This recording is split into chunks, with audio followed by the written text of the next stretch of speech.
దేవాతి దేవుడు కూడా ఆయన యొక్క శరీరాన్ని అందరము తింటున్నాం. హల్లెలూయా. ఆయన యొక్క శరీరము మన కొరకు రెండుగా విడవగొట్టబడింది. ఒక పిండేసి నూనె పోయకుండా, గ్యాస్ వెలిగీయకుండా, దాన్ని కర్రతో తిప్పకుండా చపాతీ అవ్వనే అవ్వదు. దాన్ని పిడిగుద్దులు గుద్దకుండా, దానిని ఇంకా రకరకాలుగా మెత్తగా చేయకుండా పిండేసేసి చపాతీ చేయంటే చపాతీ రాని పరిస్థితి. పిండేయాలి, నూనె వేయాలి, ఉప్పు వేయాలి, మరలా దాన్ని గట్టిగా పిసకాలి. పిసికిన పిండిని మరలా రాతి మీద పెట్టి ప్రెస్ చేయాలి.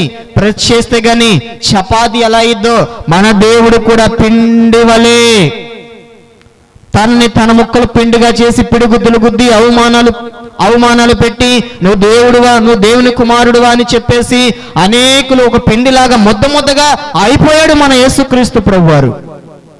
ఆ యేసుక్రీస్తు ప్రభువారు పిండిగా అయినటువంటి ఎవరి కోసము తన యొక్క జీవితాన్ని ధారాళముగా దారబోసాడంటే నీ పిల్లల కోసం,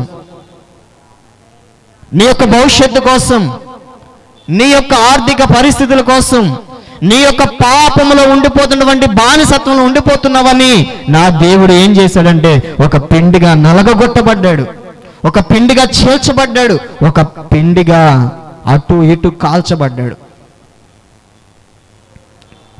చుట్టూరు కూడా నీ ఆలోచనలు మంచి కాదని చెప్పేసి ఒక పెద్ద ముళ్ళ కిరీటము తీసుకొచ్చి యేసుక్రీస్తు ప్రభువారికి అప్పుడు జ్వరం వచ్చింది.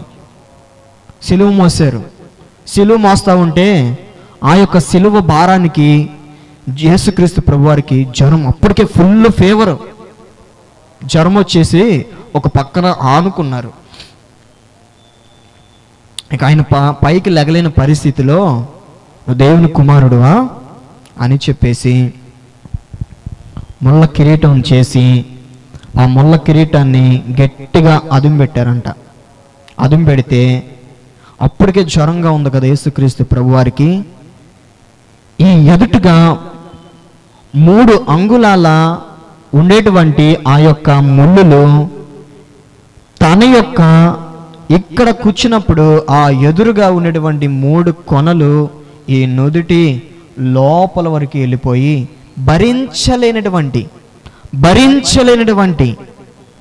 అప్పటికే భరించినటువంటి బరువు మోసేసి రక్తము కార్చినటువంటి దేవుడికి ఇక ఆఖరిగా ఏం చేశాడంటే ముళ్ళ కిరీటాన్ని ఆలోచనలు మంచి కాదు, నువ్వు రాజువా, ప్రజల పాపాలను తీసేయడావా అని ఎగతాళి పడుతున్నారు.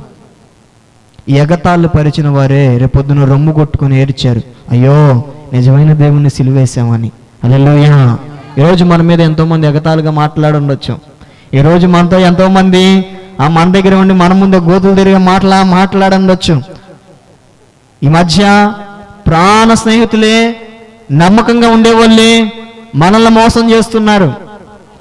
మన దగ్గరే ఉంటూ, మన చుట్టూరే ఉంటూ, మన మాటల్లోనే మన కుటుంబంలోనే బాగా కలిసి ఉన్నట్టు, నువ్వంటే నాకు ఇష్టం అన్నట్టుగా మాట్లాడతారు. కానీ నువ్వు బతికితే వారంలో 2 వాళ్ళు, నువ్వు నాశనం కోరతారు వాళ్ళందరూ కూడా. కానీ నా దేవుడు మేలు కోరే దేవుడు. హల్లెలూయా. నీ ఆలోచనలు మంచి కాదని చెప్పేసి ముళ్ళ కిరీటం అని పెడితే ఆ ముళ్ళు 3 ముళ్ళు నుడి మీదకి దిగితే యేసుక్రీస్తు ప్రభువారు భరించలేని నొప్పితో అల్లాడిపోయాడు నా దేవుడు. హల్లెలూయా. అల్లాడిపోయిన దేవుడు ఎందు నిమిత్తం అల్లాడిపోయాడంటే సకల పాపాన్ని మోసుకెళ్తున్నది దేవుని గొర్రెపిల్ల అయిన, సకల మానవాళి పాపాన్ని మోసుకెళ్తున్న దేవుని గొర్రెపిల్ల. దేవుడు అనేకుల్ని ఆశీర్వదించాడు. హల్లెలూయా. అనేకుల్ని ఆశీర్వదించిన దేవుడు 21 రొట్టెల గురించి ప్రార్థన చేస్తే అనేకులు తృప్తి పొందిన దేవుడు మనల్ని కూడా అనేకులకి తృప్తి పొందునుగాక. మనం కూడా అనేకులకు ఆశీర్వాదకరంగా ఉందుముగాక. మనం అందరము కూడా కుటుంబానికి ఆశీర్వాదకరంగా ఉండకూడదు, సంఘానికి ఆశీర్వాదకరంగా, సమాజానికి ఆశీర్వాదకరంగా, ఆ యొక్క తల్లిని చూస్తే అనేకులకు మేలుకరంగా మన జీవితాలు మారిపోవాలి. ఇంటిలోనే నీ భక్తి కాదు, వీధిలో కూడా భక్తి ఉండాలి, సంఘంలో కూడా మన భక్తి ఉండాలి. అమ్మాయి కుటుంబంలో ఒక్కటే మంచిది అనిపించుకోకూడదు.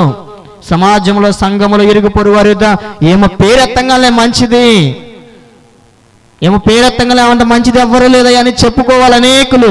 నీవు అనేకులకు ఆశీర్వదించబడేటట్లుగా దేవునికి ప్రార్థన చేయా.